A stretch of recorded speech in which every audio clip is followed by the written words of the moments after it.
My parents drained my entire college savings to buy my brother a brand new car, while I was walking miles to work every single day just to survive. They called it a better investment. Years later, they showed up at my door begging for help, desperate, panicked, and completely unaware of what I had become. Full story. The day I finally saw my parents truly broken, begging for help at my doorstep, they had no idea they were facing the very monster they created. They didn't just steal my college savings to buy my brother a brand new car. They lit a fuse in me that would eventually burn their whole world to ash. My name is Michael, and for as long as I can remember, my entire family revolved around one person, my older brother, Nathan. He was the golden child, the one who could do no wrong. I mean, literally. If Nathan got a C, it was the teacher's fault. If I scraped an A minus, my parents would just shake their heads and tell me I wasn't living up to my potential. That was the relentless rhythm of my life. Nathan shining in the blinding spotlight, while I was perpetually shoved into the shadows, expected to quietly make do with whatever scraps of attention were left over. I grew up understanding that in our house, love wasn't something shared equally. It was a currency, and my parents invested every single cent of it into Nathan. The first memory that still makes my gut twist was when I was about 12. I'd been saving every allowance penny, every birthday dollar for months. My dream? A brand new set of art supplies. Drawing was my escape, my little corner of happiness in a house that often felt suffocating. But one morning, I went to grab my jar of bills and coins, and it was just gone. My mom, so casual it made my blood run cold, told me at dinner that Nathan needed some extra lunch money, and she'd used mine because, in her exact words, "You'll get over it faster." I remember sitting there in utter silence, the spaghetti on my plate going cold, a stark realization washing over me. In this family, my wants were always negotiable, but Nathan's were sacred. That night, lying awake staring at the ceiling, I made myself a silent promise. One day, I'd find a way to make all of this mean something. My effort, my patience, my endurance, they wouldn't go unnoticed forever. Years passed, but the pattern never changed. It only grew sharper, more painful. By the time Nathan turned 18, my parents practically built his entire life for him. They paid for his driving lessons, helped him get a job through one of my dad's old friends, even gave him their old car. Meanwhile, when I cautiously asked if I could sign up for an after-school tutoring program, a program I hoped would help me get college scholarships, my mom frowned. "We can't afford luxuries like that," she said. Luxuries? That word burned a hole right through me. My education, my future, was a luxury, while Nathan's every whim was a necessity. Then came the day that truly defined the rest of my life. I was 17, just about to graduate high school. I'd gotten into a decent college, and though my parents offered zero support, I thought I could rely on the savings account my grandparents had started for me when I was a baby. They used to tell me every single visit, "This is for Michael's education, no matter what." Over the years, I'd heard my parents mention it too. Always vaguely, always dismissively. But it was the only financial security I thought I had. That fund was supposed to be my ticket out. But when I brought up tuition at dinner one night, my dad exchanged that look with my mom. That look told me everything before he even opened his mouth. "We had to use the money," he said flatly. My fork froze in midair. "What do you mean you used it?" My chest felt like it was collapsing. My mom jumped in, her voice unnervingly calm, like she was explaining something obvious to a child. "Your brother needed a reliable car to commute to work. We couldn't let him fail. You're smart, Michael. You'll find a way to make it without the savings." Nathan needed it more. Nathan needed it more. The words echoed, hollow and deafening in my head. My college fund. Years of careful saving. Promises from my grandparents. Gone. Converted into shiny metal and leather seats. Parked right in our driveway.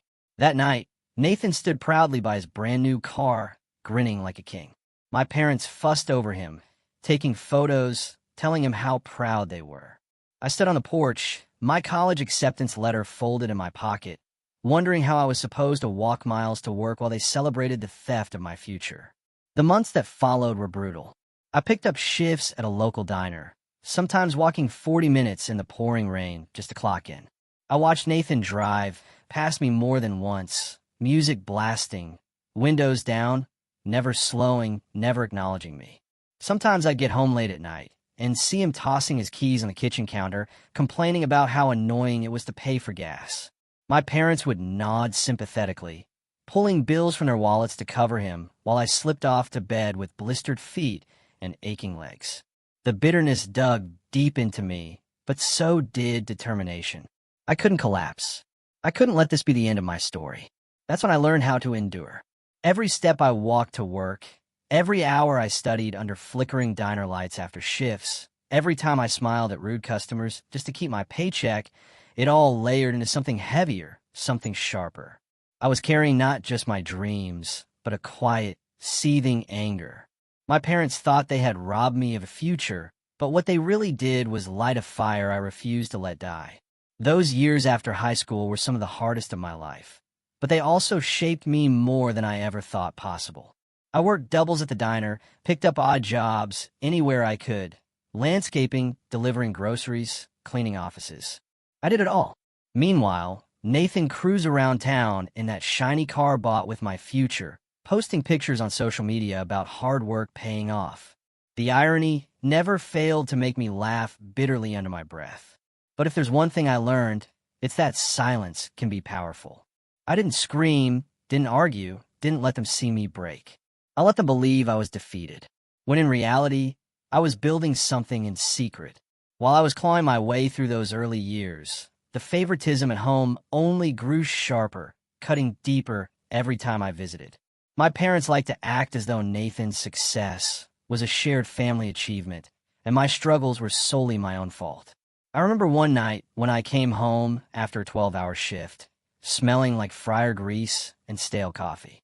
Nathan was lounging on the couch, scrolling through his phone while Mom fussed over him with a plate of food.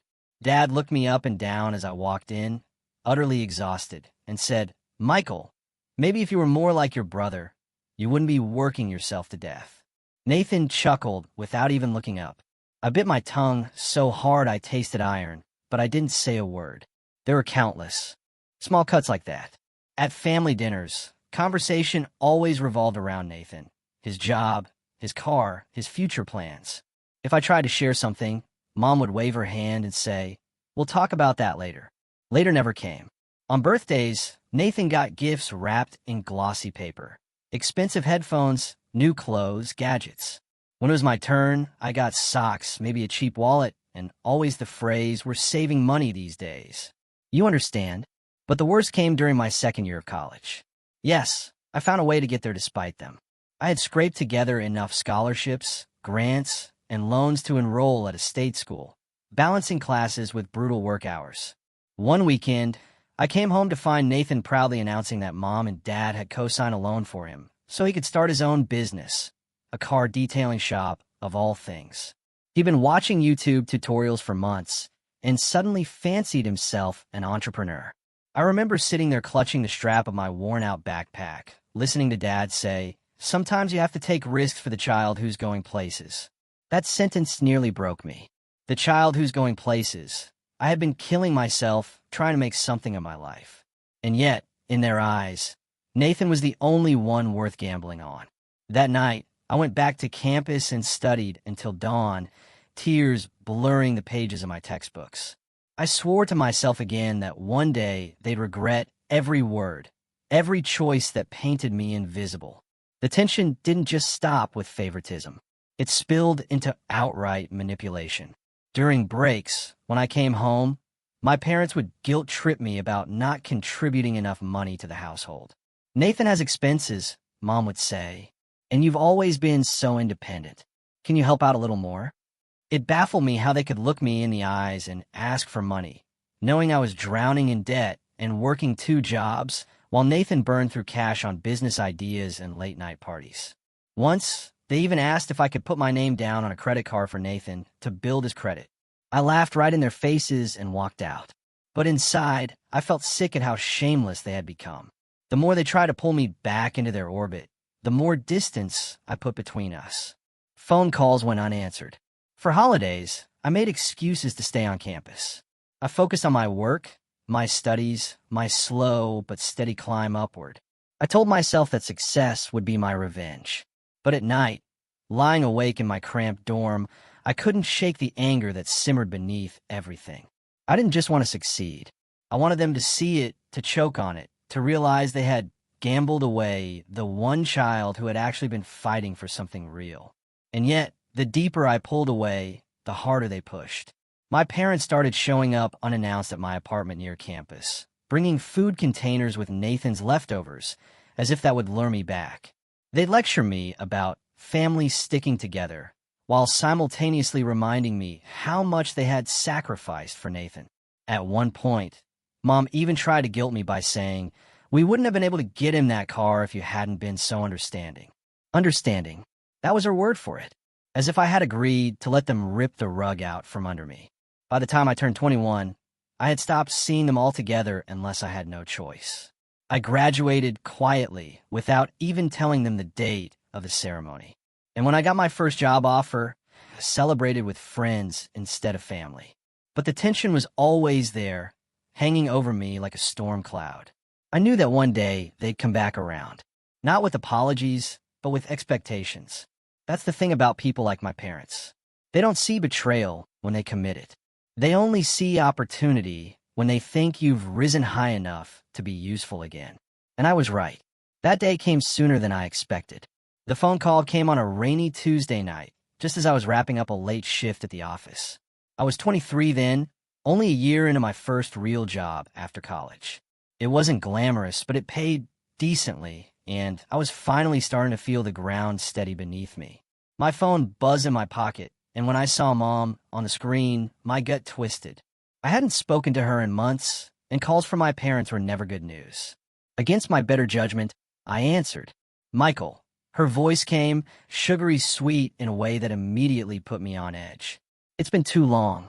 How are you?" I gave a short, clipped reply. "Busy." "What's going on?" There was a pause, the kind that told me she was gearing up for something. Then she sighed dramatically. "It's about Nathan. He's in a bit of trouble. You know how hard he's been working on his business, right?" I almost laughed out loud. Hard work. The last I'd heard, his car detailing shop was bleeding money, and he'd been bragging online about weekend trips to Vegas. But I bit back the comment, letting her continue. "He just needs a little help, honey. The bank won't extend him any more credit. And your father and I have already put so much into him. We thought since you're doing well now, you could step in just until he gets back on his feet." I stopped walking, the rain dripping off my jacket as her words sank in.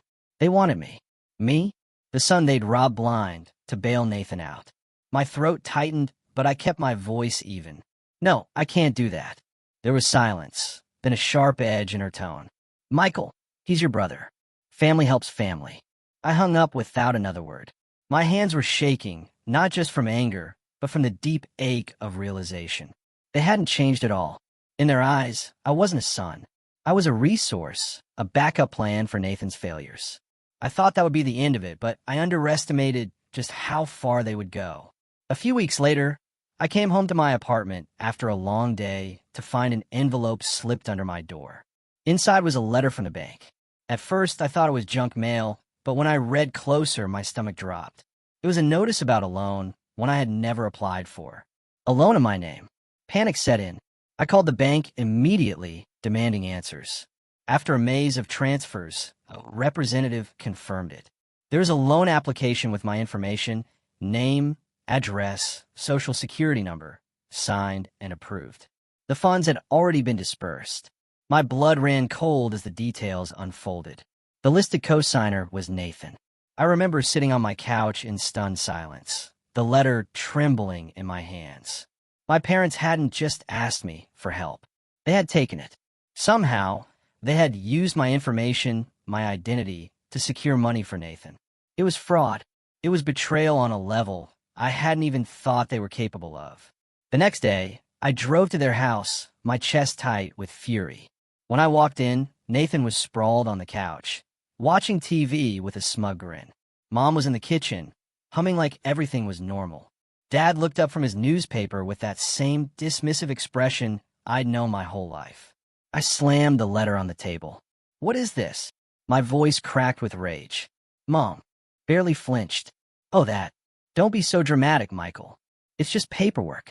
Nathan needed a chance, and you weren't going to give it to him. You'll survive. You stole my identity. I spat. Dad folded the paper neatly and set it aside. Watch your tone. We're your parents. We know what's best for the family. The room spun. Nathan chuckled from the couch, not even bothering to look at me. Relax, little brother. It's an investment. When my business takes off, you'll thank us. That was the breaking point. Every ounce of patience I'd held on to, every quiet promise to myself to rise above, it all cracked wide open. My parents had crossed a line so deep, so vile, that there was no going back. They had stolen from me once with my college fund. But this was worse. This was them looking me in the eye and telling me I didn't matter. Not as a son, not as a person, only as a tool to prop up their golden boy. I walked out of that house without another word, my heart pounding, my vision blurred with anger. But as the night wore on, something else began to burn beneath the fury.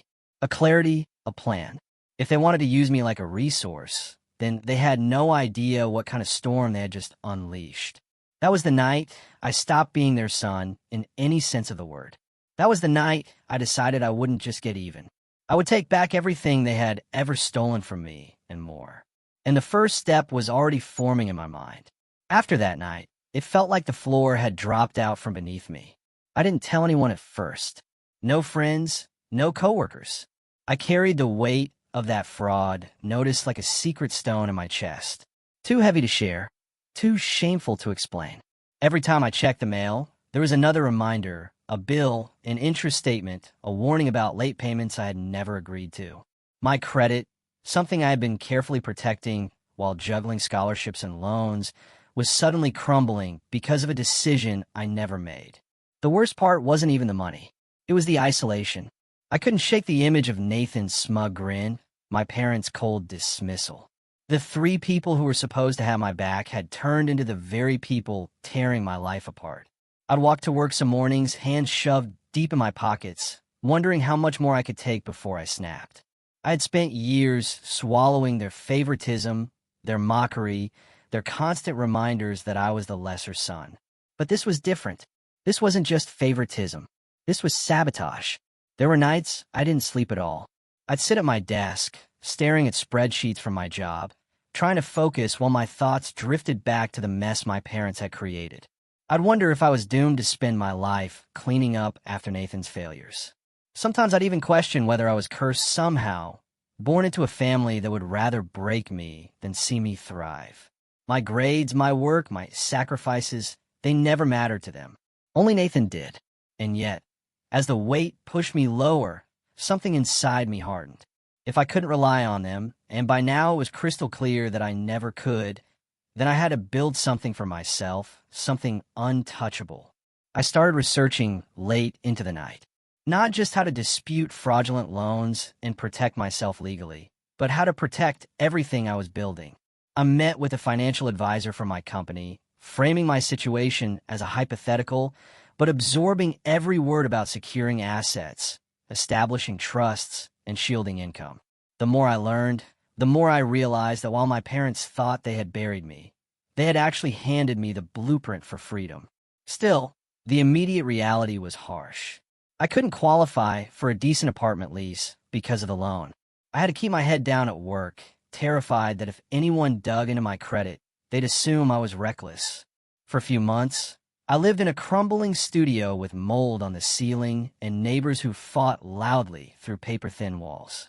Every morning, I woke up to the sound of sirens or slammed doors, and I dragged myself to the office with dark circles under my eyes. It felt like rock bottom, not the kind you hit once and recover from, but the kind that feels like home after a while. And yet, I didn't tell my parents I was struggling. That was part pride, part strategy. If they thought they had crushed me, let them believe it. Let them think I was still the quiet, compliant son they could exploit. In reality, every bill I paid off, every dollar I tucked away, was another brick in the wall I was building between myself and them. I avoided family gatherings entirely. When my mom called, I let it go to voicemail. When Dad sent her texts like, "Call us. We need to talk about Nathan," I deleted them without replying. Nathan, of course, sent nothing at all. In his mind, I was already irrelevant. a stepping stone he had used and discarded. But while they saw me as weak, I was busy turning that weakness into something else. Every moment of silence I gave them was a moment I spent planning. One particularly low evening, I walked past a car dealership on my way home from work. The shiny vehicles gleamed under the lot lights, polished and perfect. For a second, I was 17 again, standing on the porch while my parents celebrated Nathan's brand new car, the one bought with my stolen future. The memory stung, but it also sharpened me. I whispered under my breath, almost like a vow. One day I'll have something you can't touch. And slowly, painfully, I began to carve that path. I picked up freelance work on top of my job. Coding projects, data analysis gigs, anything I could get my hands on. I lived frugally, saving every cent, stashing money in accounts my parents didn't even know existed. My days blurred into long stretches of work, study, and survival. But with every passing week, I could feel the tide turning. Even if just slightly, it was still rock bottom. I was exhausted, lonely, and shackled to debts I hadn't created. But it wasn't permanent. I had decided it wouldn't be. And though I hadn't figured out the how just yet, I knew one thing with absolute certainty. When the time came, when my parents inevitably returned to bleed me dry again, I wouldn't just say no. I would make them regret every single choice that had led us here. The thought of that revenge became the one spark that kept me moving, even in the darkest stretches. The turning point didn't come with fireworks or some dramatic windfall. It was quiet, almost unnoticeable at first. One morning, I woke up in that dingy studio apartment, looked around at the water-stained ceiling and the peeling paint, and realized something strange. I wasn't sinking anymore. I was treading water, yes, but the current wasn't dragging me under like before. My debts were slowly shrinking. My side jobs were stacking into real money. My credit dispute case was moving in my favor. For the first time in years, I felt like I wasn't drowning. I was climbing. I leaned harder into that momentum. My 9-to-5 job had started to notice the hours I poured in. One of my managers pulled me aside after a big project and said, "Michael, you've got real potential. Have you ever thought about leadership?" I didn't say it out loud, but the question lit something in me. Leadership. Me, the invisible son, the one my family treated like an afterthought. That was the first time I realized I had something they couldn't take away. The respect of people who valued me for what I could do, not what I could provide for someone else. Within a year, I was promoted. My salary jumped, and with the promotion came more opportunities to network. I started attending industry events, shaking hands with people I never would have dreamed of meeting. Every time I walked into those rooms, I reminded myself, asterisk, they don't know the boy whose parents stole his future. They only see Michael, the young professional who works hard, who delivers results, who belongs here. Asterisk on the side, I kept building. The freelance projects that had once been my lifeline turned into something bigger. Word of mouth spread. Clients refer me to other clients, and soon I had enough demand that I considered scaling it. I registered a small LLC, opened separate accounts, and started hiring part-time help. It was surreal. I had gone from barely keeping the lights on to managing a budding business, all without my family knowing a single detail. My living situation improved, too. With my credit finally repairing and my savings growing, I moved out of that moldy studio and into a modest one-bedroom in a quiet part of the city. It wasn't luxurious, but it was mine, and it didn't smell like mildew or fried food from the neighbor's late-night cooking. I bought furniture that wasn't secondhand, decorated the walls with art I liked, and for the first time, I felt like I had a home. I would sit on my couch after work, laptop open as I managed project for my side business, and think, this is the life they said I'd never have. Meanwhile, Nathan's life began unraveling in small, almost poetic ways. Word trickled back through mutual acquaintances. His business was failing. The loan money had dried up, and he'd started hopping between jobs. Every post on his social media grew more desperate, all bluster about new schemes that never went anywhere. My parents, of course, doubled down in their support. Every once in a while, I get a voicemail from my mom saying things like, "Your brother just needs time. Don't you remember how much we've always been there for you both?" I would listen to her words with a kind of detached fascination, as if she were talking about someone else's family. But the more my star rose, the more I prepared. I didn't just want success for myself. I wanted armor. I wanted to be untouchable, to ensure they could never again exploit me the way they had before. I set up my finances meticulously, multiple accounts, legal protections, contracts for my business that made it impossible for anyone to piggyback off my name without consequences. I began investing too. Stocks, mutual funds, even a stake in a small startup run by a friend I trusted. Piece by piece, I was building something far larger than just a paycheck. And yet, I never flaunted it. To my family, I stayed silent. I answered fewer and fewer of their calls. I let them believe whatever story they wanted to tell themselves about me. Maybe that I was still struggling. Maybe that I was scraping by. The less they knew, the better. Because deep down, I knew the day would come when they'd come knocking again. And this time, I wanted to be ready. I'll never forget the first moment I truly realized how much had changed. I was at a client dinner, an upscale place with white tablecloths and menus that didn't have prices listed. My boss introduced me as one of our rising stars to a table full of executives, and I shook hands with men and women whose signatures controlled millions. I smiled, confident, steady. That night, as I walked home through the city lights, I thought back to all those nights trudging home from the diner, feet blistered, watching Nathan drive by in that car bought with my stolen future. And the thought that struck me hardest wasn't bitterness. It was this: I had built more for myself from nothing than they had ever imagined possible. Still, the voice in the back of my head never let me forget. Success wasn't enough. Not yet. Not when my parents had never apologized, never even admitted what they'd done. Not when Nathan still lounged in the wreckage of his failures, protected by the belief that someone would always clean up after him. And then, as if the universe had been waiting for the right moment, my parents reappeared in full force. They didn't just call this time. They showed up. It was a Saturday morning when they came. I had just poured myself a cup of coffee and was settling down to catch up on some project reports when there was a knock at the door. Not a polite knock either. Heavy, insistent, the kind that makes your stomach clench. I opened it, and there they were, my parents standing side by side like some grim parade, with Nathan a step behind them, his hands shoved into his hoodie pocket and his eyes darting around like he couldn't even meet my gaze. For a long moment, none of us spoke. I just stared at them, the steam from my coffee rising between us. My mom finally broke the silence with a forced smile.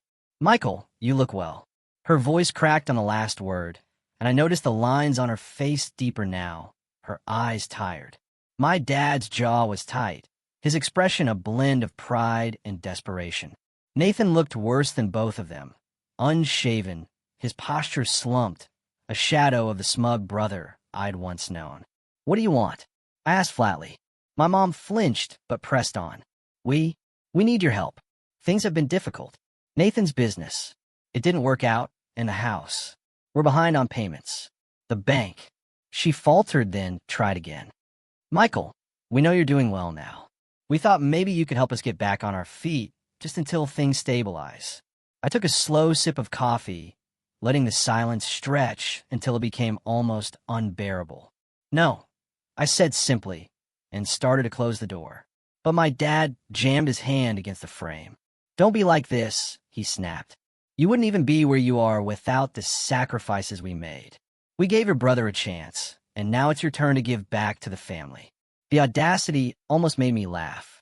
They had stolen from me, sabotaged me, mocked me, and now they were framing it as sacrifice. I studied them carefully, noting every crack in their armor, every sign of fear and need. That was when it hit me. For the first time in my life, I wasn't the powerless one in this dynamic. They needed me. I didn't need them. I didn't let them in, but I didn't send them away immediately either. Instead, I let them talk. And talk they did. My mom begged, my dad barked, and Nathan pathetically mumbled about how things will turn around soon, if only I could lend him some money as an investment. Every word they spoke was a revelation. They weren't just struggling, they were desperate, and desperation makes people sloppy. Over the following weeks, they kept reaching out. Texts, voicemails, even handwritten letters slipped under my door. Each one revealed more. The mortgage was months behind. Nathan's debts were piled so high that collectors were circling. My dad's retirement. Savings had been drained, try to plug holes. The picture was clear. The golden pedestal they'd built under Nathan had crumbled. And in the wreckage, they had nowhere else to turn but me. And here's the thing. I didn't just ignore them. I watched. I listened. I learned. I reached out quietly to some contacts I'd made in finance, asked a few hypothetical questions, and soon I had a detailed picture of exactly how deep their trouble went. Their house was teetering on foreclosure.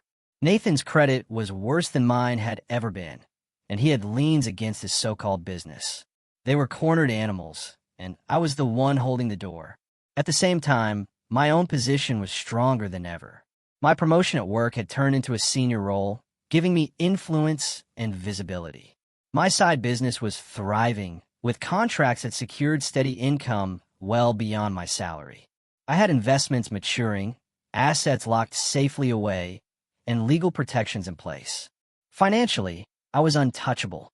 Emotionally, I was colder than I'd ever been. They couldn't guilt me anymore, couldn't twist my sense of obligation. That part of me had died the night they stole my name for that fraudulent loan. The setup for revenge wasn't just about having money. It was about having power. For the first time in my life, I had both. They had taken everything from me once, but now they were standing at my door empty-handed, begging for scraps. And I realized something that made my chest tighten with a strange, almost thrilling kind of clarity. I didn't just want to say no. I wanted them to feel what I had felt all those years ago. Powerless, small, disposable. But timing is everything, and I wasn't going to rush. If they wanted help, I would let them believe it was possible. Just long enough to set the stage. Just long enough to make the fall hurt more. That was when I started planning in earnest, drawing up the outlines of something that would not only deny them what they wanted, but expose them for what they had done. Every insult, every theft, every betrayal, they had handed me the tools for this moment. And soon, very soon, I'd use them. Revenge for me wasn't about fire and chaos. It wasn't about screaming in their faces or demanding they pay me back dollar for what they stole. That would have been too easy, too loud. No, I wanted something quieter, something colder. The kind of revenge that lingers, that twists the knife slowly every time they think about me. I wanted them to understand, not in one furious outburst, but in the silence that followed, that they had destroyed the one bridge they could never rebuild. The first step was to let them think they still had a chance. When my parents showed up again a week later, I didn't slam the door in their faces. This time I invited them in.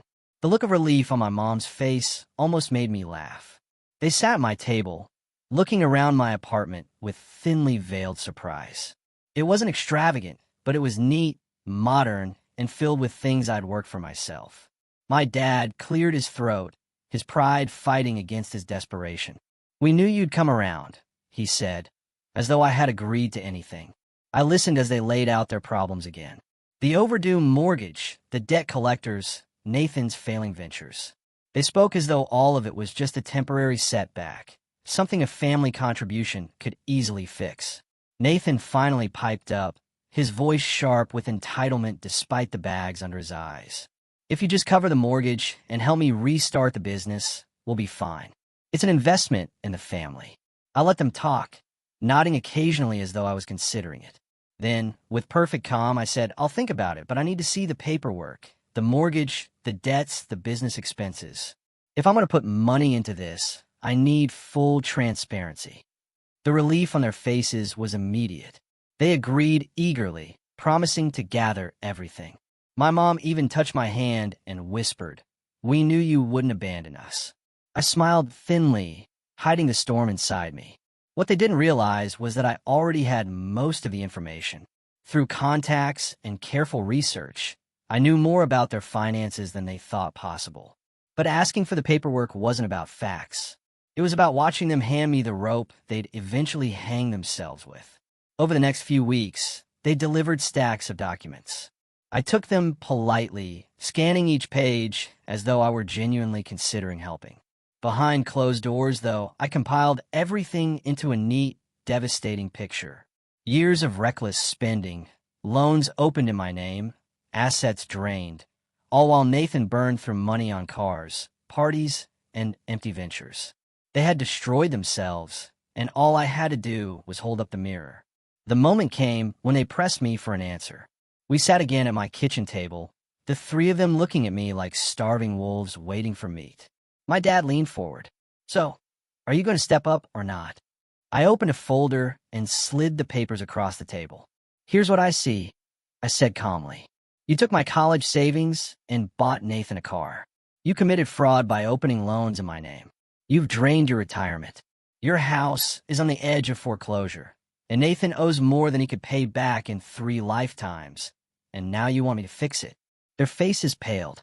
Nathan tried to laugh it off, but the sound was weak, forced. My mom's hands trembled.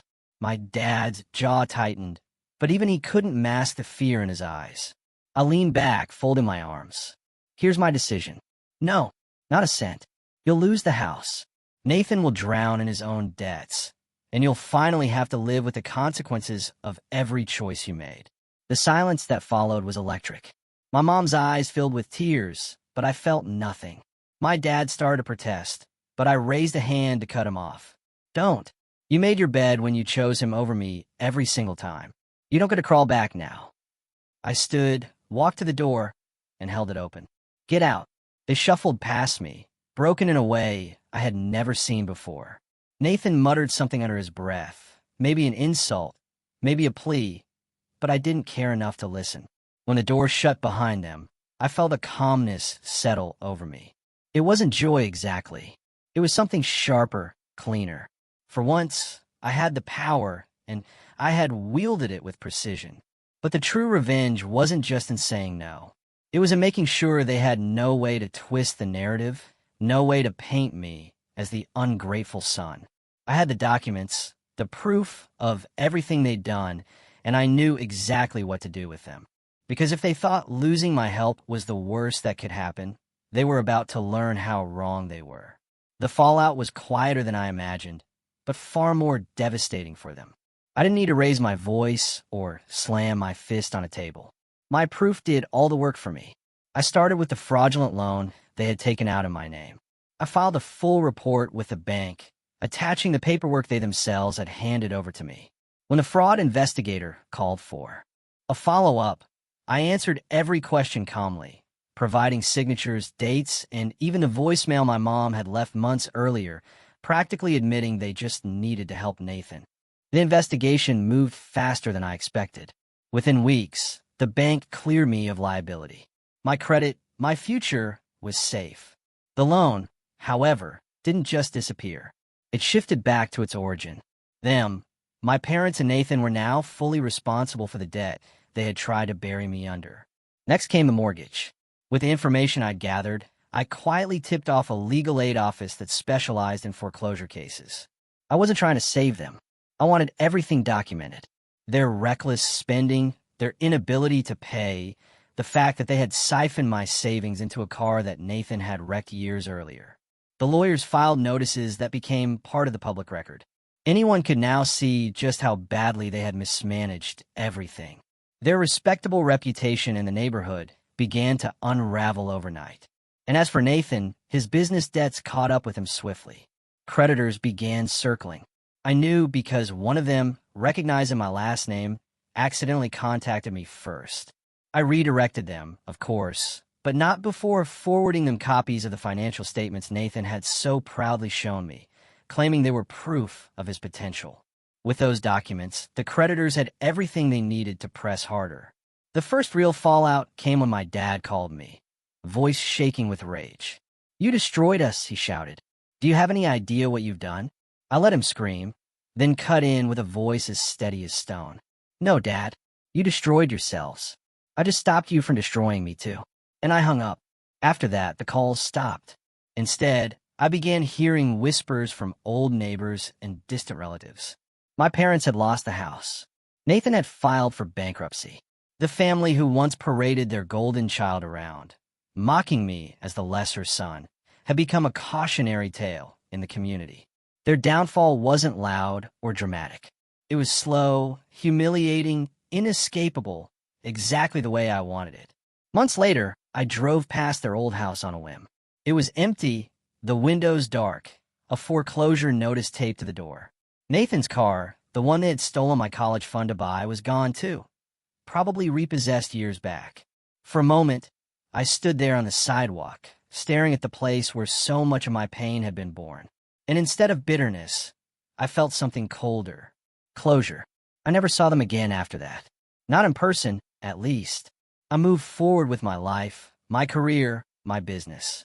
The people around me respected me for who I was and what I'd built, not for what they could take from me. That was the sweetest victory of all. And every now and then, when I catch my reflection in the glass of a high-rise office building, I remember the boy walking miles to work while his brother drove by in a stolen future. That boy became a man who built his own path brick by brick while his so-called family collapsed under the weight of their choices. The last time my father's voice echoed in my head, shouting that I had destroyed them, I finally understood the truth. I hadn't destroyed them. I had simply stepped out of the shadow they forced me into and let them destroy themselves.